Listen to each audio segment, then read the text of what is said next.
Well, we are looking at mechanisms, and we started this yesterday. Just a little bit of review. Mechanisms. Really, this comes from back on document 3. Document 3, we said when we have injury and we have wounds of some sort, we tend to be defensive. Remember that? Defensive means we tend to use mechanisms to process. Now, you don't need to dig out document 3 now. I'm just linking it to the past. So, but you can go back and take a look. We looked at a few mechanisms there. Want to look at a lot more of them now. So, sometimes these are referred to as coping mechanisms. In other words, they help us in this process here. Sometimes they're referred to as defense mechanisms. So they sort of are a way of keeping pain and problems outside of us. Sometimes they're just called mechanisms. Sometimes they're called adjustment mechanisms. We take time to adjust by using the mechanisms. And they're just concepts that we use. Everybody uses them. We also said in the short term, they're constructive. The long term, if they become behavior patterns, they can be very, very harmful. So I want to be careful about them. And the reason we talk about them is because of the fact that most people find themselves struggling with mechanisms sometimes. So we talk about some of these. Hopefully you can see in your own life, oh, I'm using sour grapes. Why am I doing that? Okay. What this person said might have been overcompensation. Why did this person do that? So as we talk about those things, hopefully we can see ourselves and see each other and hopefully learn and become better people. So denial was the first one we take a look at. That's the one that typically gets the most attention. Rationalization, somebody who always blames someone else for what happened. That's what's called rationalization. We justify our actions. We make excuses. Somebody asks you, why did you run out of gas? And you say, well, my wife forgot to put the gas in the car, right? So what did I just do? I rationalized my failure to put gas in the car by saying somebody else was supposed to do it, or anything of that sort. Everything is somebody else's fault. Projection is when there's something in one person's life, and all of a sudden they project that to everybody else. And as I said yesterday, some time ago, some of us were talking about a certain minister, and it seems like he always was preaching about modesty and immorality. And after a while, people started thinking, this man has a problem, okay? I mean, certainly we need to preach about those kinds of things, but when it's always that, there's a projection, okay? And I say these things with a little bit of fear because I know, people go home and talk about these things, and now you start finding these things. And just because you find a little bit of projection somewhere doesn't mean there's a major problem with the person. But when it's all the time, then we have to start thinking, what is actually happening here? So sarcasm, suppressed hostility. This is the third one, suppressed hostility towards self and others, and constantly making derogatory or critical comments directed toward self or others to express inner angst. Somebody who just has a sarcastic way of looking at life. Men are pretty good at this, and sometimes they do it just to have fun. And you should never do it, men, at somebody else's expense. If you want to, ladies don't do this nearly so much, but if you want to be sarcastic, and aim it toward yourself, that's sometimes helpful. If you're working with a group of men, and sometimes they sort of get in this mode where they're just sarcastic about everything and they're having a good time doing it, and the ladies can't figure out why the men are doing this. But at the same time, men, let's be careful. You can really hurt another man.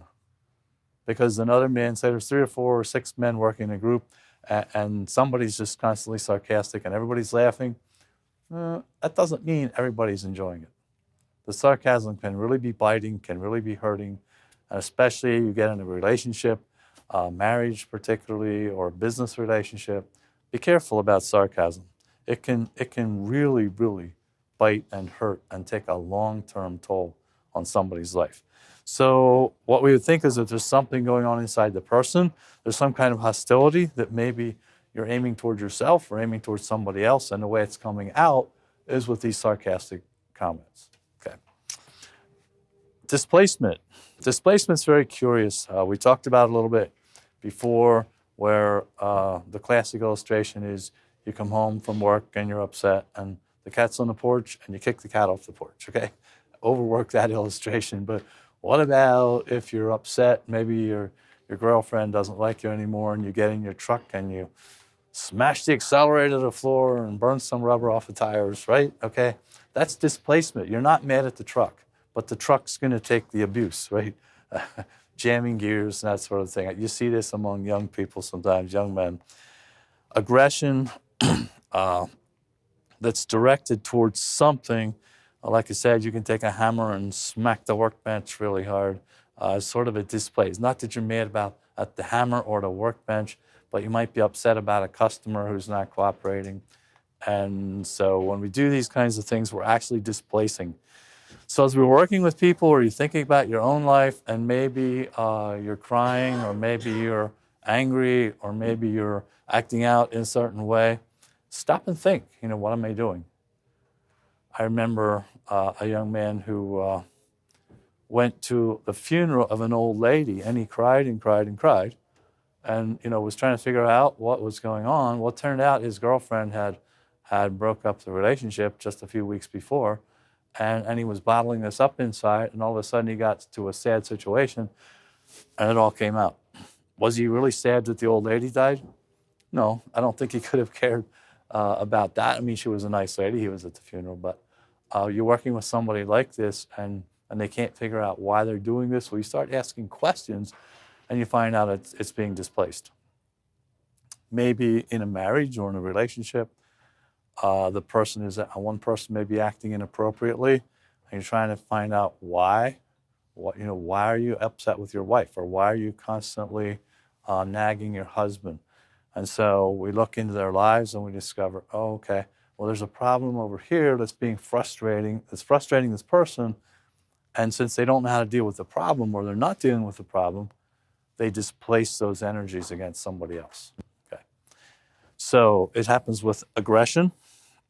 When we're angry, we come home, and maybe then we're coming in the house and we're harsh with the children, and maybe we're curt with the wife, and it's not because they did anything wrong. It's because they're really angry at the boss. Now, can you be nasty to the boss? Probably not. You'll lose your job. Can you be unkind to your wife? Yeah, she probably won't leave you if you do that. And so we take a safe place to displace, a place where we can get away with it to displace. A dairy farmer have a bad day, might start, punching the cows or something of that sort. These kinds of things happen, and you wonder why. Why is this person doing this? No, it's kind of funny, but it does happen, right? Why? It's because there's something going on, and we're displacing it. So we can have displaced affection. Sometimes there's somebody, we would really like to be affectionate with that person, and that's not appropriate, or they're not available. And so, we might be affectionate toward our pillow, or toward a picture, or I know this gets a little sensitive, but, when you think about, we do these kinds of things. Or maybe the puppy, or the kitten, or your horse, or something of that sort. You may be expressing those affections when the person with whom you'd like to express affections is not there, or not available, or maybe doesn't want the affections.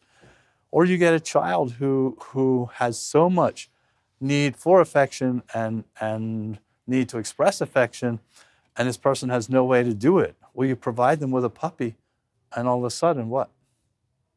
The love can flow, right? Both ways.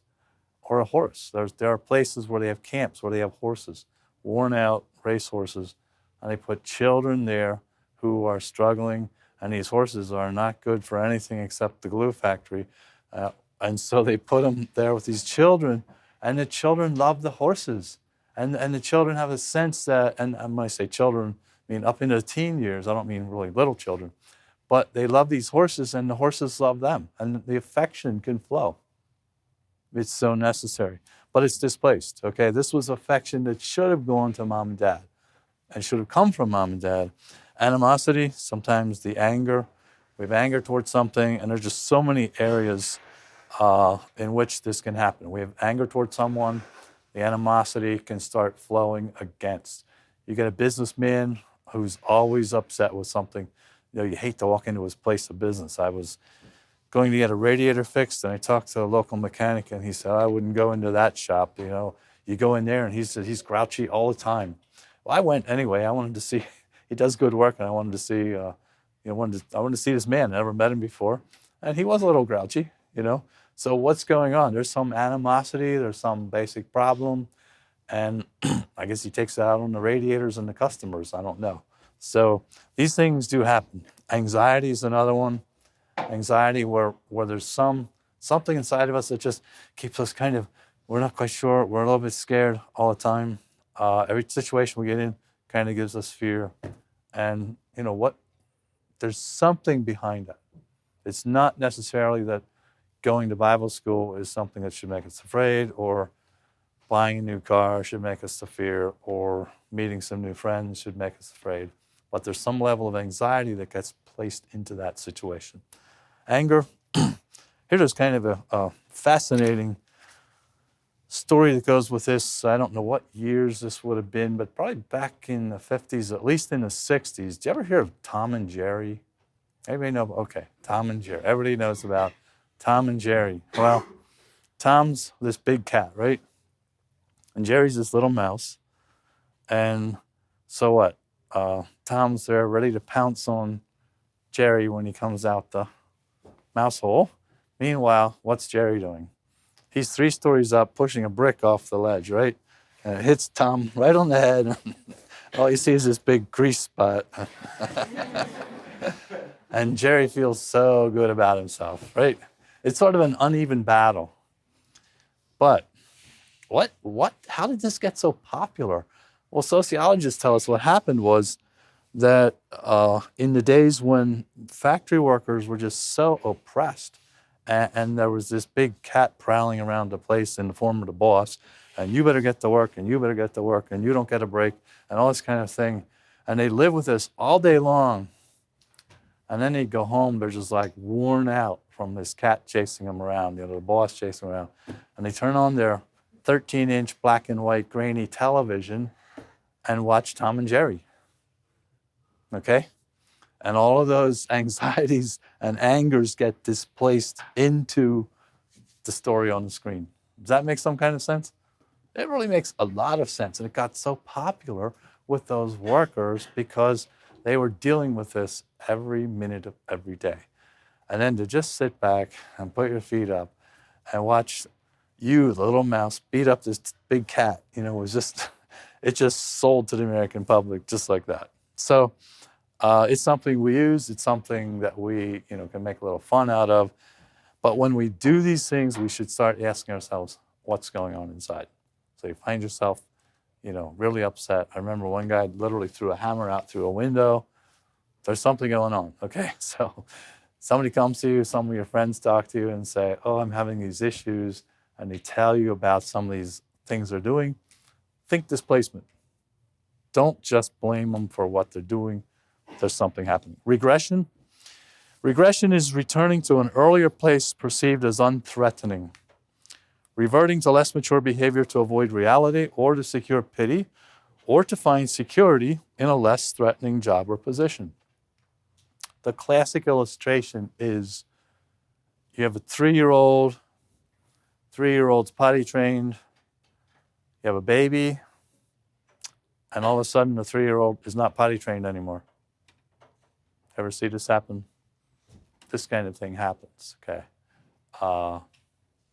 Recently in a family, I was talking to a family, they have a child who's 2.5, potty trained, and now what about the baby just came into the family? What we have to do there is make sure we're taking care of that 3-year-old, making sure those needs are met, because if we don't, what this 3-year-old might see is, oh, I know how to get attention. Works pretty well for that little person, right? Probably worked pretty well for me too. And so that kind of regressive behavior is a way of getting attention. Or sometimes it's just returning to a place that's perceived as unthreatening. Maybe you go to school and you just can hardly wait to get home. Get home, eat some food, right?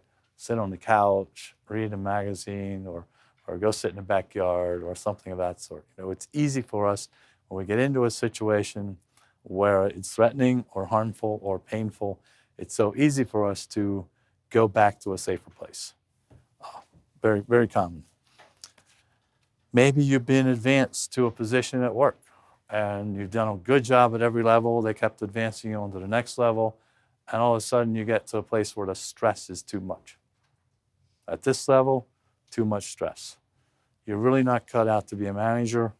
You ask to be put back at a place where you can be the floor sweeper or something like that, someplace where you can manage that level of tension. Okay, repression, subconscious forgetting, unwanted or unpleasant feelings not allowed into conscious thought. Repression and suppression are very similar. Repression is subconscious. For example, I don't like meetings. So every Tuesday at 4 o'clock, this school has a meeting with the staff and the faculty and the administration and the deans. And you know, yesterday, it happens almost every time. Ben announced it at lunchtime, I think, yesterday. And there's going to be a staff meeting today at 4 o'clock. About 10 to 4, my wife says, do you know that there's a staff meeting today? No. I would have I totally forgot it. Legitimately forgot it. That's repression, okay? It's just that I don't have a place in my mind for meetings, and so when there's a meeting, it doesn't happen, right? So I just can't process it. Or maybe going to the dentist. You know, you might have a dentist appointment at 3 o'clock this afternoon, and it gets to be 5 o'clock, and the dentist calls and says, weren't you, oh, sure. You know, it's not that you didn't want to go consciously, but subconsciously you apparently did not want to go. And so many of these subconscious things we just kind of put in the back of our minds and they don't happen. Suppression is conscious forgetting. Procrastination. In other words, suppression is something you do consciously. You'll procrastinate. You'll refuse to deal with an issue at hand. You don't want to see the confrontation. You don't want to get involved in whatever's going to happen to accomplish something. And so you just do something so that it gets out of your mind. And it can literally get out of your mind, but at the same time, you know, there's something you've done to cause it. It's not the repression that we just talked about earlier. Fantasy, reshaping external reality to conform to idealizations. We've talked about daydreams before. Did we talk about daydreams before? I think we did. Okay, daydreams are fantasies. In these fantasies, we sort of lose ourselves. We just allow our minds to go spinning off somewhere, all the while our body's sitting here, and we allow our minds to recreate the reality that we want, or recreate something that that is more, will conform more to our idealizations, like daydreams. They can be delusional. When you allow them to go too far, after a while, you can literally get lost in there. And you can, I think yesterday somebody had to say my name 3 times before they got my attention. Now, I must have been quite occupied doing something. It took three times somebody had to say my name before I listened, before I actually heard. I was listening, but I didn't actually hear. We want to be careful that we don't get so preoccupied or so involved that we can't then function in reality. It can become delusional. And we think about this, there's a level at which we can become neurotic. And then there's another level at which we become psychotic. Okay? We all do some neurotic behaviors. In other words, we want something, we long for something, we have a desire for something, and we allow that to direct our thinking for a while. And so we sort of live in this little world where, oh, I think I could do it this way, or maybe I could do it that way. And as we talked about this before, some of you said, well, I use those things to do some good planning, or maybe to understand how to work with a problem. And that's very true.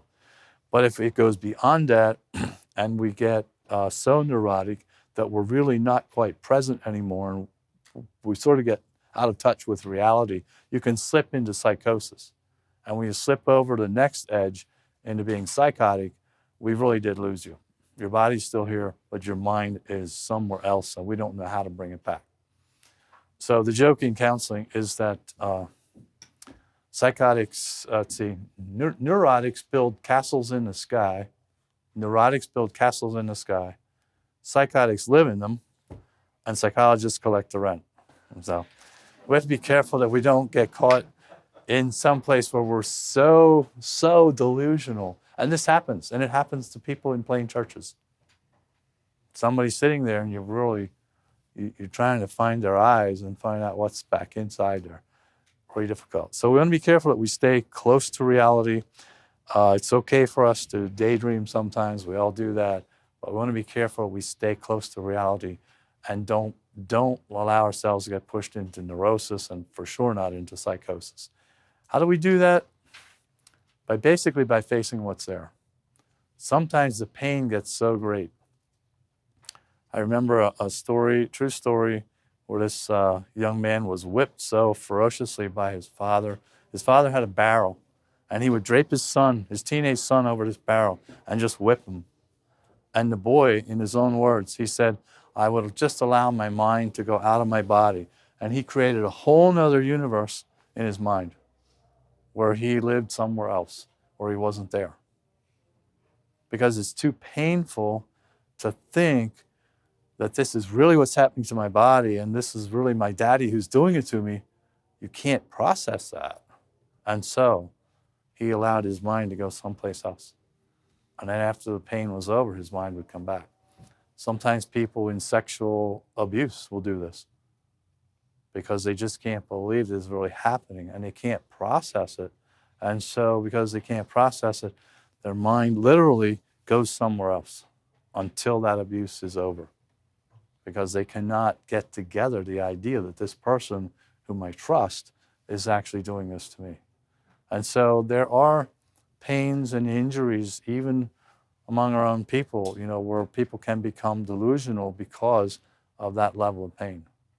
And so you're trying to work with these people, or you're trying to work with your own life with these things. You have to be so careful because the pain is so deep, it's hard to bring them back, hard for them to see that maybe you are a trustworthy person and there's somebody who can trust you.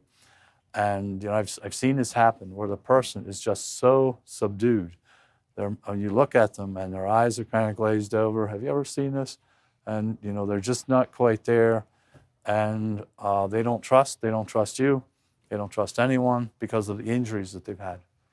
And so they kind of live in a fantasy world. Sometimes they're not even exactly sure where they are.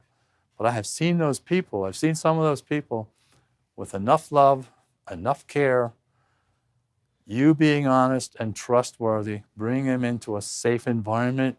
It's just amazing what can happen. You start seeing the real person come up, okay? You start seeing the real person surface. And if they've been in there so long, it's not only enjoyable to watch that real person start coming out of them. When it happens, it kind of scares them because they're not quite sure. They were never sure that it's okay to be themselves. They were never sure that it's okay to think their own thoughts. Never sure that it was okay to have their own opinions. And now, when you're providing them a trustworthy place, you've got to give them time. Most of us don't have enough patience to work with people like this. And as I oftentimes try to explain this by showing that if you are normally healthy or somebody's normally healthy, you can go up steps that look like this, just like any step in any building. But if you get somebody who needs so much patience and love and care, they have to go up steps like this. You see the difference? We've got to walk them along until they can make a little step. We've got to stay with them long enough so they're comfortable in this step, and then get them to make another step. And at every step, they're going to be petrified. At every step, they're going to be scared. It takes a lot of love. It takes a lot of care. It takes a lot of trust. It takes mostly an investment that many people are not willing to give. So fantasy can turn into hearing voices, hallucinations, constructing an inner world to escape the unpleasant real world that does not measure up to dreams and wishes, or even just normal experience. It requires a distortion of reality. It can be daydreaming. It can produce multiple personalities, or compartmentalization of the heart, where the person can escape into one of several areas of unrealistic thinking. I know this whole issue of multiple personalities is very controversial. Not really going to talk about that. That's something you can investigate if you want to. But as I think of the person, I think of their heart, and I think about a person with a whole heart, a heart that's healthy, but a heart that gets hurt will tend to block off an area, okay? And the painful experience will be put over here in this part of the heart, and it'll be walled off. And they won't go there. They might not even know it's there. They might have lost track of the painful experience. And then there might be another painful experience, and might have strange shapes. But these can be areas in the person's heart where they don't go. After a while, this heart is kind of fractured. Instead of a whole heart that's together, it's a heart that's kind of, it's still one heart, but it's kind of put up in categories.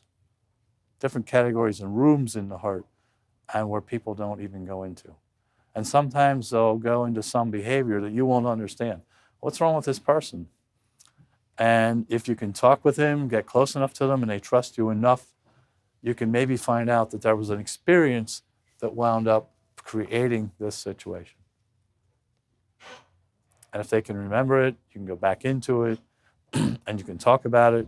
You may be able to bring some healing into that situation.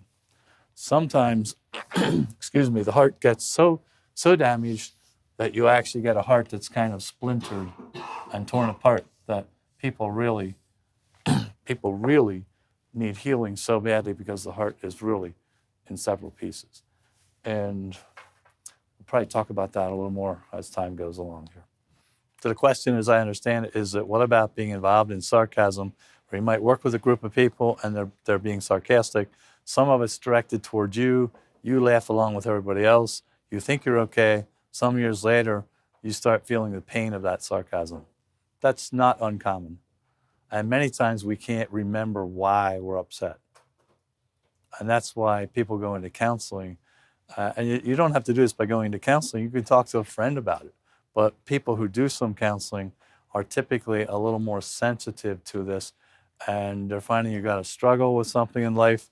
And so they'll start asking you, well, tell me about school. Tell me about your parents. Tell me about growing up. Tell me about your first job, okay? And you start listening to this person, and it's very curious.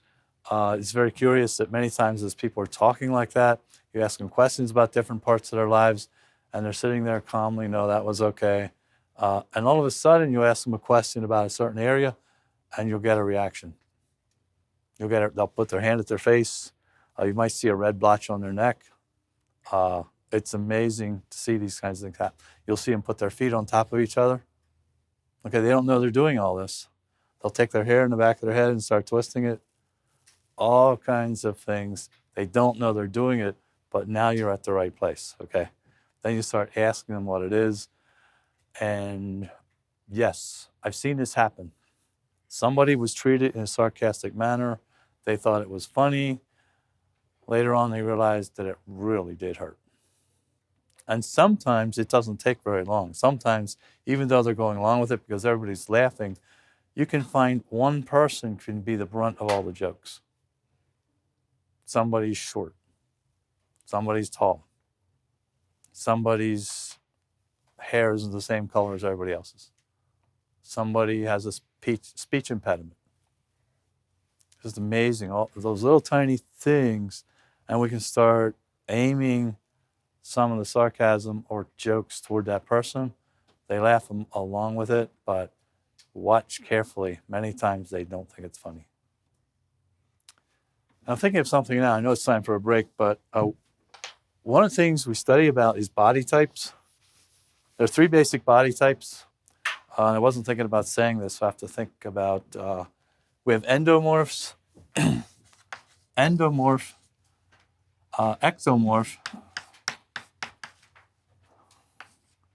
ectomorph, ECHT, and mesomorph, okay? Endomorph is a person whose body tends to be a little bit heavier. Ectomorph is a person whose body, I think I've got this spelled right, body tends to be much thinner. Okay? They're taller. You'll often look at what they say when you study this is look at their elbow. Is the elbow rounded? That's endomorph. Is the elbow sharp? That's ectomorph, okay? Mesomorph is the balanced body type. You know, whatever this is. Now, don't all of a sudden start trying to figure out what your body type is because we're mostly a blend of all these. But what's been discovered from the little bit of research that I've seen on this, most of the people, many times people in prisons or people have problems are either endo or ectomorphs. Maybe they're not happy with their body type, or maybe because of the body type, they were made fun of. Okay, because they maybe been tall and skinny, short and heavy, very curious.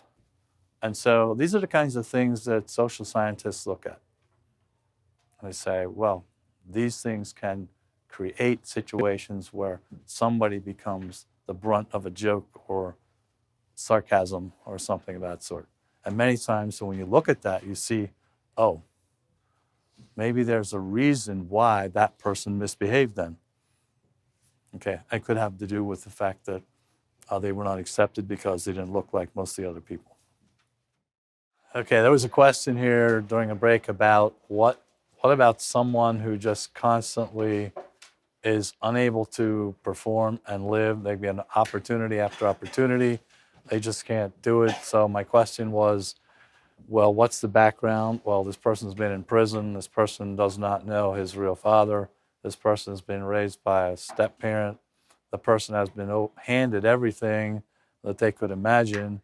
And so what's going on here? Well, when somebody is struggling, a child especially, and we hand them everything they could possibly want, that's typically referred to as overcompensation. In other words, we're trying to compensate for a loss they've had. No dad, poor family.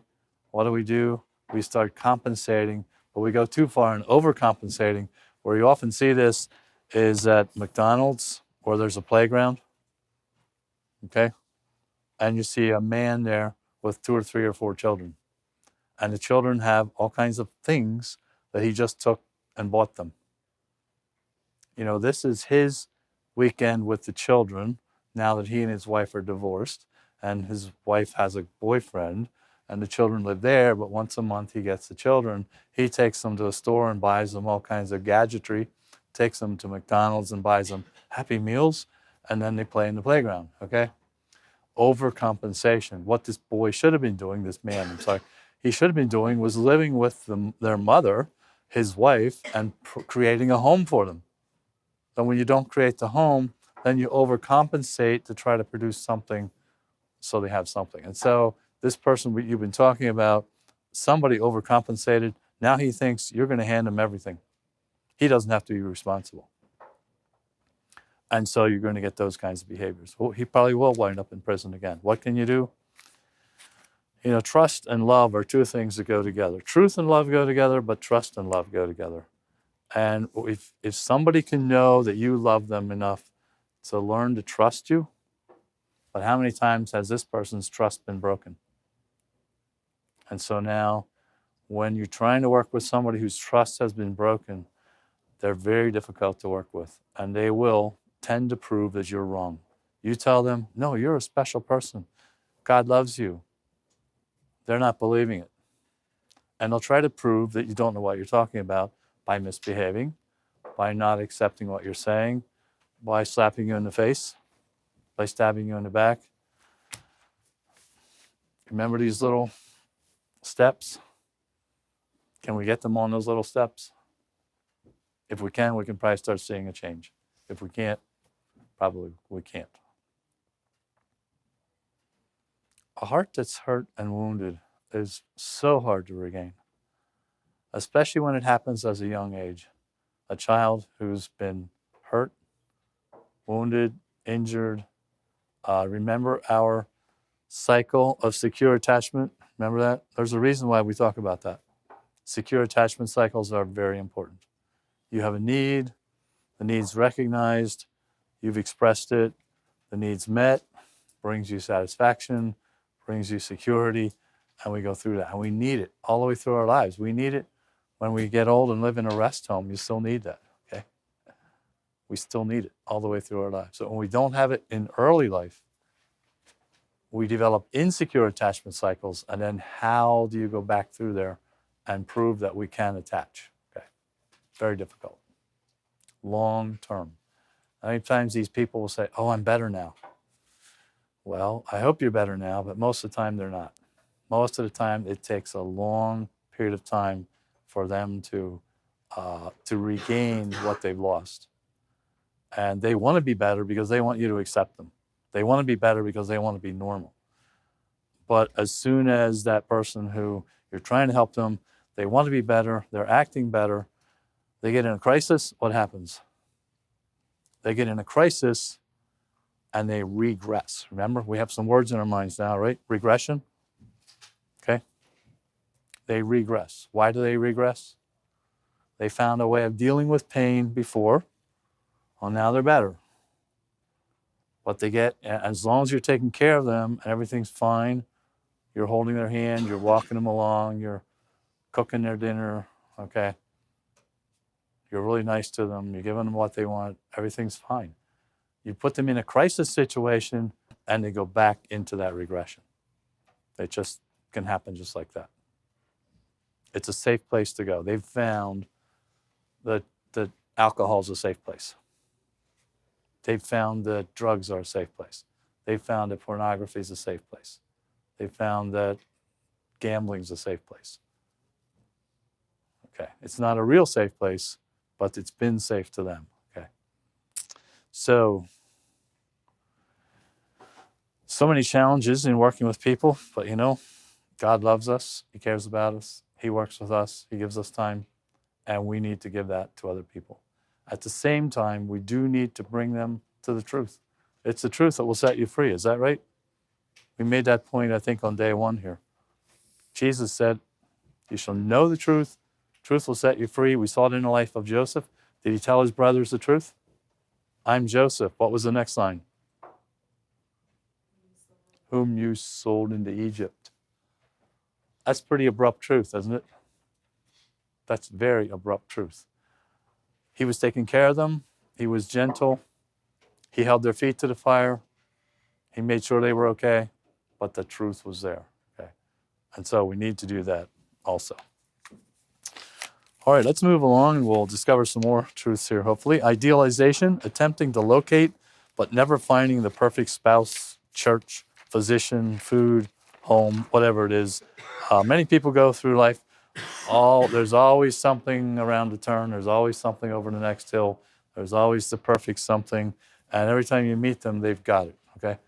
We finally found this church. Everything is fine. Yeah, why couldn't we have found this church a long time ago? A year and a half later, it's not the church anymore, okay? Do you know this church has so many issues?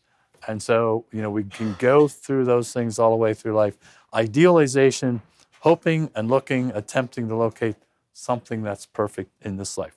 Identity, identifying with role model or mentor can be very useful. I just told you that I've really identified with A.W. Tozer, a good role model, somebody who has followed the Lord, somebody who has lived his life for God, somebody who has spent time in the scripture, where you can identify with a person like that. You follow the example of a godly person, but it can be very harmful.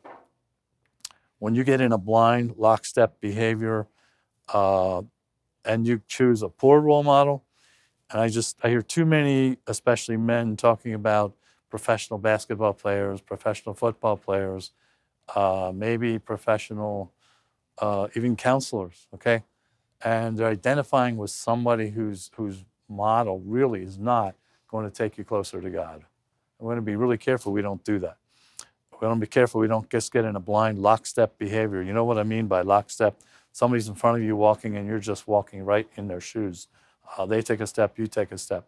We want to be really careful with that. We need to examine.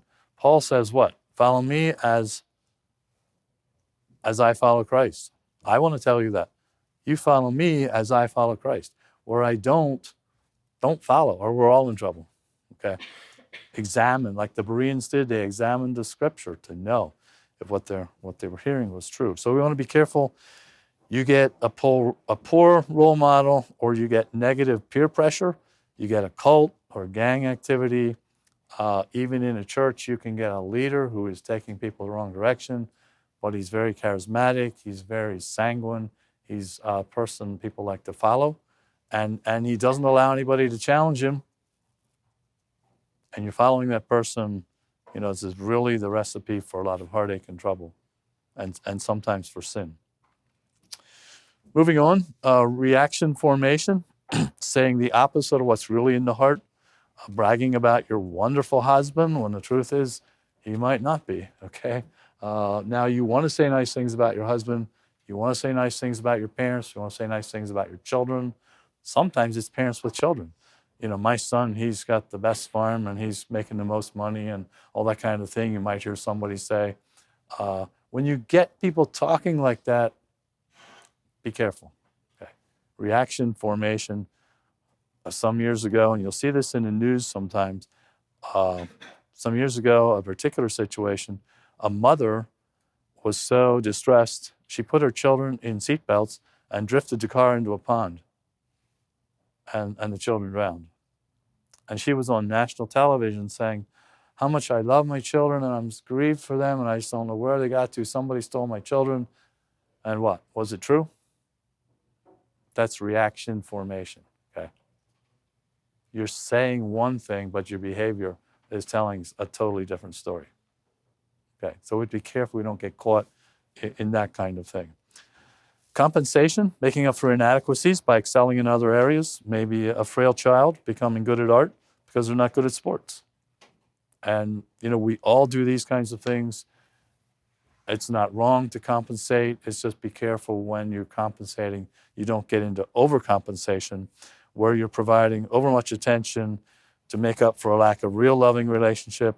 Maybe you see this in a businessman. I know a particular businessman whose wife was very sickly, and he really should have been spending more time with her, but because she was sickly, they didn't spend a lot of time together. She was not always very healthy and couldn't get up and be around. He just plowed himself into his business, got very wealthy. Okay, compensating when he really should have been putting energy someplace else, overcompensating, putting his energy into something productive. We tend to think of a person like that as not a scoundrel, but we think of a person like that as a godly person. And hopefully, they are or could be potentially. But when they're putting their energies, if they'd be putting their energies in something negative, we'd all say, what's wrong with them? But when they put their energies in something positive, then we start honoring them when they're really compensating. And the energy should be going into maybe the children, maybe the wife, maybe the church, maybe something else. Instead of doing that, they're putting it somewhere else. Overcompensation, then we already talked about, the situation where a father who's not staying with his marriage is now having the children maybe one weekend a month, and overcompensate because he's not doing what he should be doing. He should have been staying in the marriage and actually being their parent. He should be tucking them in at night. He should be reading them bedtime stories. He should be helping them with their homework. But instead of that, once a week or once a month, he takes them out and buys them stuff and takes them to someplace to play. It's overcompensation. Okay. Doesn't work real well. It makes him feel good. He did his duty, or so he thinks, but it really is very dysfunctional. Passive resistance, passive aggressive behavior. Somehow men were born with this. I'm not sure where we get it, but men seem to be born with this. The passive resistance, when you're talking to a young man, the classic illustration is they just kind of shrug their shoulders and don't say anything. Yeah. Okay, mom wants to talk to you. You shrug your shoulders and walk out the door. You didn't say anything nasty. You didn't do anything bad. It was totally passive, but it was absolutely resistance. Husbands do this to wives. Sometimes wives do it to husbands. What's wrong? Nothing. Okay? Is that what she meant? Is there nothing wrong? No, there's something wrong, okay? She didn't hit anybody. She didn't say anything unkind, but passively there's resistance. Refusal to cooperate, creating distance from authority figures, stubbornness, masking a bad attitude, pouting, sulking, getting even, plotting ways to quietly make trouble, undermining authority, being non-confrontational. It's resistance, but it's passively done. So it's hard to deal with this because you can't say, well, you broke the window, you've got to pay for it. This person, passive resistance. Hard to get to people like this. You can, you need to. Very difficult to work with them. Find out what is. Yeah, you said there's nothing wrong. You don't look like there's nothing wrong. You look like maybe there is something wrong, okay? Would you like to talk about it? Would you like to talk now, or do you need a little time? Sometimes you have to give people time. Don't push them, okay? Could you talk about it this evening? Or maybe somebody's asking you to talk about something or trying to find out why you are being passively resistant. It's okay to say, I need a little time. Can we talk about this tomorrow? That's fine. But we need to deal with it. Passive resistance, very, very common, particularly among teenagers, particularly in close relationships, we see passive resistance.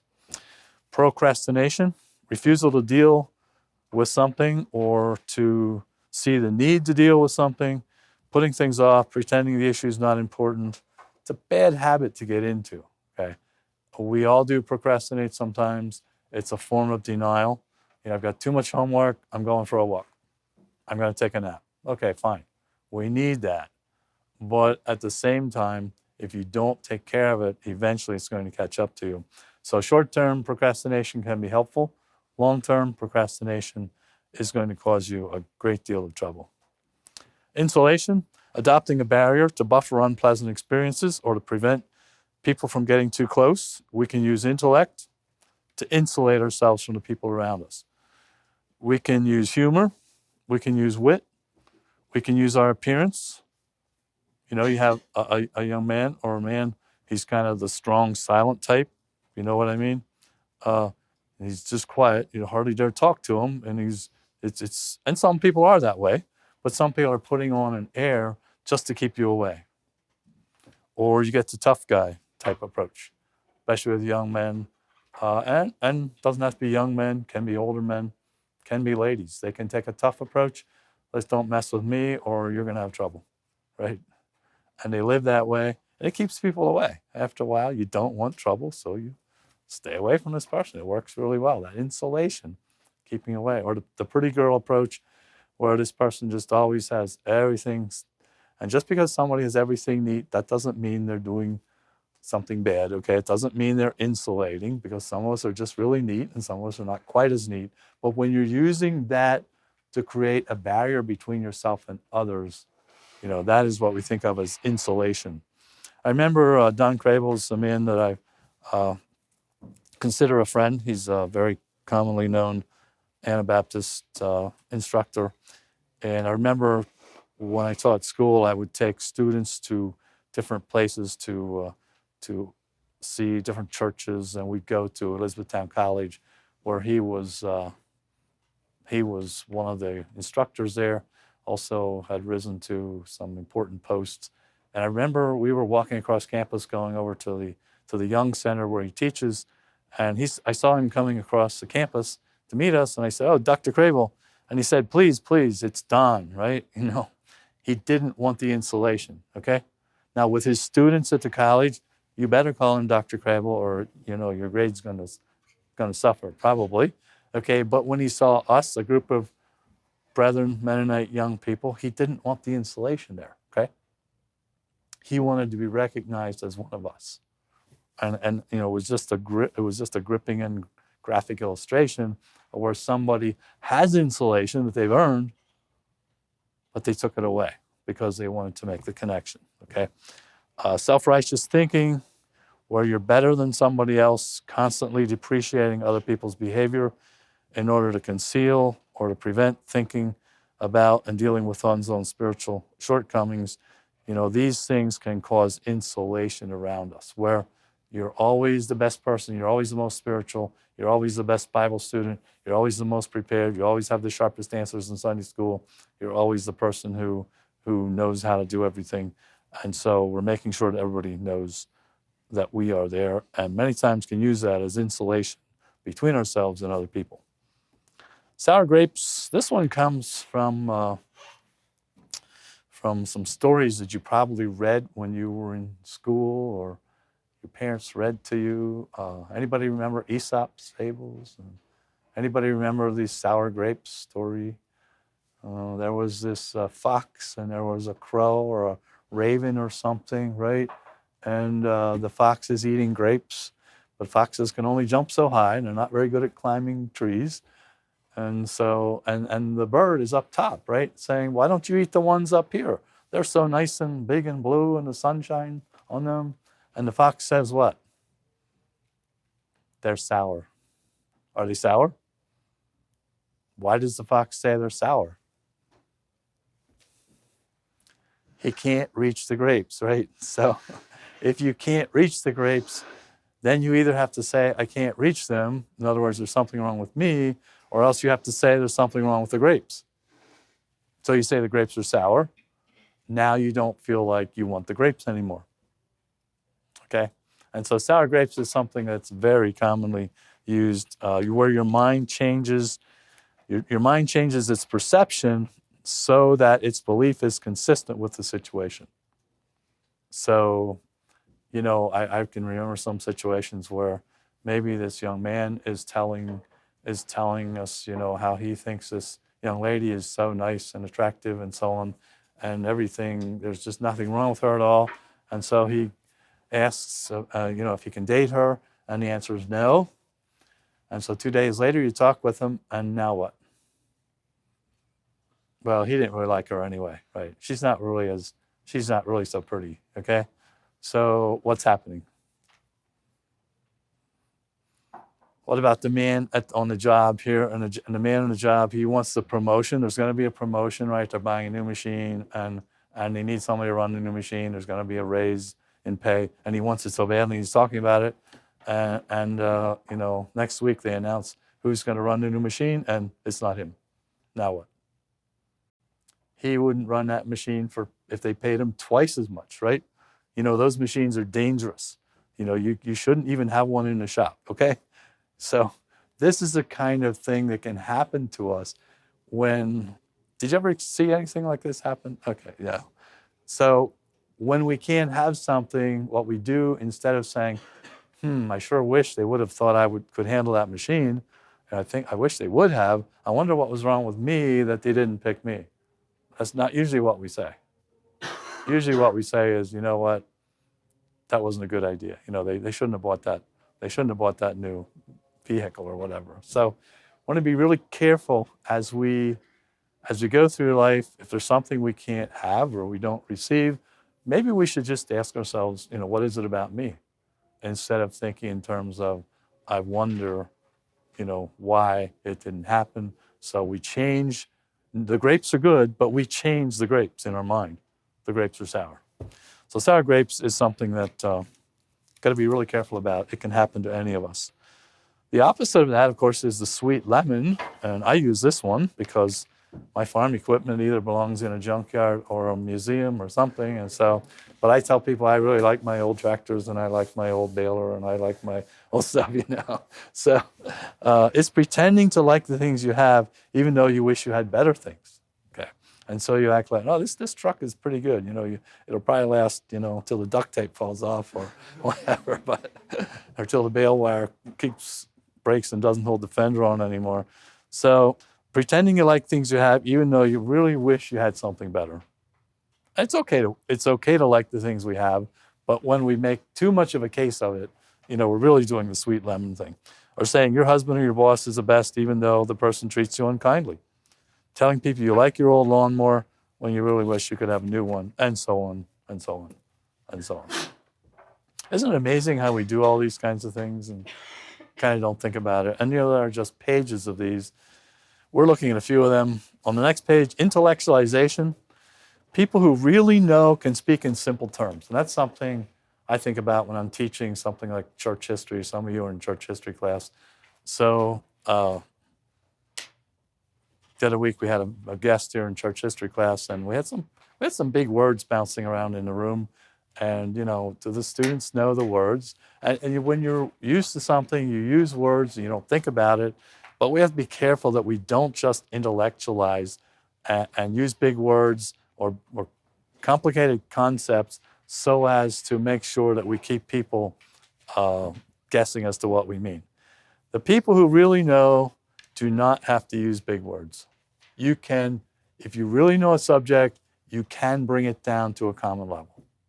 Typically, you can. When somebody's using words that are too big or concepts that are too complicated, then we may start thinking, so there's something going on here. They're trying to keep you away by the intellectualization. You can detach yourself from painful reality. You can cover inferiority by doing this kind of things. It is important to think accurately about yourself and your abilities and your training so that you're able to deal with things. At the same time, when you over-intellectualize, you're trying to build distance between yourself. I remember, and the problem, but distance between yourself and the problem. I remember a man who had heart surgery and nearly died, and he was explaining to some of us about his heart surgery, and he took a paper and he was drawing a picture of a heart and telling us about everything that happened. And it was very interesting, but as I'm listening, it went on and on and on, and I'm thinking over-intellectualization. He was using that to build sort of a buffer between himself and the fact that, he did nearly die here. Is it wrong to learn things? No. It's just when we take these things and use them excessively that they become a problem.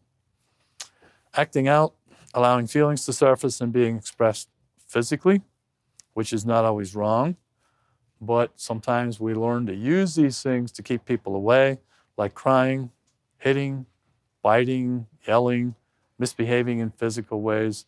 These things can be very, very harmful. And if you think adults don't bite, you've probably never been in the medical profession, and I never have, but I have friends who are doctors and physicians and nurses and physicians, and they tell me that you get in some nasty situations and people will literally try to injure you, sometimes with their teeth. It's amazing. One of my friends is a nurse, and he was bitten by a person who was suspected of having AIDS. So, how dangerous is this? And, you think these things wouldn't happen, but when someone is really stressed, their acting out can be expressed in many, many different ways. Sometimes in working in counseling, you get somebody who's crying, and the crying is normal. Make sure you have tissues there. That's critically important. But if they always cry, sometimes I've said, maybe today your crying won't be so useful. And then you stop crying. That sounds cruel. Now, we don't initially tell them they're not allowed to cry, but if you discover they're using crying as a manipulation, sometimes you've got to address it a little bit and say, well, you did cry a little bit. Now, maybe it'd be helpful if we could talk. Would you be able to stop crying so we could talk? And so we try and work with those things so that they don't continually use something that's an acting out as keeping them away from you. Isolation allows compartmentalization of life, so unacceptable, painful, or sinful thoughts can be kept in control and not allowed into the conscious. The person may appear pious but be hiding sin or pain in part of their heart. Remove self from possible anxiety-producing situation, introversion, thinking of relationships as threatening. Some of us are introverts and some of us are extroverts. Some of that's something you're born with. On the other hand, some of that can be learned, and I think probably that's where we should take up our thoughts tomorrow.